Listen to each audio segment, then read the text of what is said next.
Well, hello once again. This is me, Leonard, broadcasting as usual from Haslingden, 30 miles or 50 kilometres due north of Manchester, on Wednesday the 26th of October 2011.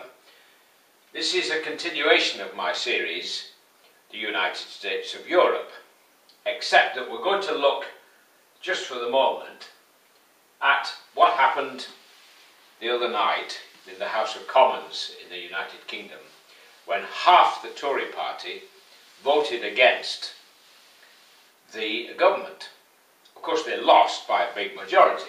Nevertheless, half the Tory party were calling for a referendum, although they weren't all calling for the same referendum. Some wanted a referendum to get us out, completely out of Europe. Some wanted to be half in and half out and recoup some of the powers back from Brussels to Westminster. But I'm just making the point that they're very short-term people, the Conservatives, the Tories. They don't really look into the long future. I'm going to go back a bit and I'll give you an example, a few examples. Mr. Cameron boasts that 1940 was our finest hour. Well, I suppose in terms of battles, it probably was. But actually, it was the Conservatives who appeased Hitler. And if they'd stopped him, then they could have stopped him in I think, 1933, when he marched into the Rhineland. Because between the French army and the British fleet, we outgunned him in every direction. And if we'd put our foot down, he might have been deposed. That was one point. Next, the Conservatives wrecked the railways. That was followed at the end of the war, after the war and between the war and Mrs. Thatcher's arrival. Neither the Conservatives nor Labour, although Labour less than the Conservatives under Dr. Beeching, destroyed 1/3 of our railways. A whole third of our railways. We're crying out now for railways. But they didn't care. Mr. Marples, who conveniently had a road building business, was all in favour of the motor car. And he employed Dr. Beeching as his axeman to destroy 1/3 of it. And then Mr. Major, before Labour got in, just before Labour got in the 90s, finished the job by giving us this crazy franchise system. So now, hardly anybody can afford to travel by train, any decent distance that is. Some people are forced to commute incredible distances. And the railways are in a hell of a state, and they want to spend 30 billion, the Tories, on a high-speed rail. But what they haven't answered is, if the cost of ordinary railways is unaffordable, and it's getting that way in many cases, if that's unaffordable, what the hell will it cost for a high-speed train ticket from Euston to Manchester or Euston to Birmingham? It'll be 500 quid. Because the same principle will apply. The train companies are only interested in this. They're not interested in the customer. They say they are, but in the board meetings you can guarantee the customer is the last thing that they're thinking of. They're trying to maximise revenue all the way that they can, every single which way they can. Then we had Mrs. Thatcher. She gloried in the Battle of the Falklands War, which we almost lost. By that much, we almost lost it. Because some of the bombs the Argentinian Air Force dropped on our ships didn't go off. The fuses were wonky. If they had, we would have lost, and our reputation would have been. But she didn't care. She wanted this little rock down in near the Antarctic back, and she didn't care how many were died. 1,000 died nearly for it. It's cost us dear ever since. Millions have had to be spent, billions probably over the years to protect it. For what? All right, there might be a bit of war down there, but is that worth antagonising permanently the Argentinian people against us? Is it heck? And then was Mrs. Thatcher's Death Watch beetle, the poll tax. She brought in the poll tax. She didn't care about the poor. Her idea was that everybody, whether they all lived in a tent or Buckingham Palace, should pay the poll tax. Or a palace rather, not Buckingham Palace. She didn't care. That was the poll tax. And that wasn't the end of it. She destroyed the mines, the coal mines. Left us with having to import coal from all over the planet. And when we found North Sea oil, she squandered it on tax cuts for the rich.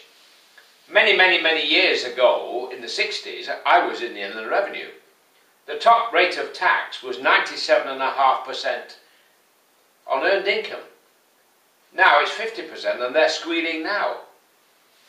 So that's how much she wasted of our tax money.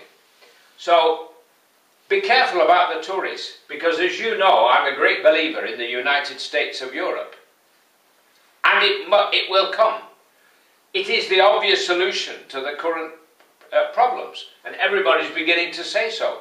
That closer union is far better than trying to break up. Anybody who talks about breaking up the Eurozone is talking through their hat. Have you any idea what it was like in the days when we had all these different currencies? The constant rivalry between Germany with the Deutschmark being continuously too high, too strong, and the poor old French complaining all the time. It was a nightmare, and it cost a fortune to travel around Europe, paying the banks every time you wanted to change your money. Those famous rip-off artists, as I call them. So, if the Tories have their way, I mean, they complain about Brussels having so much power.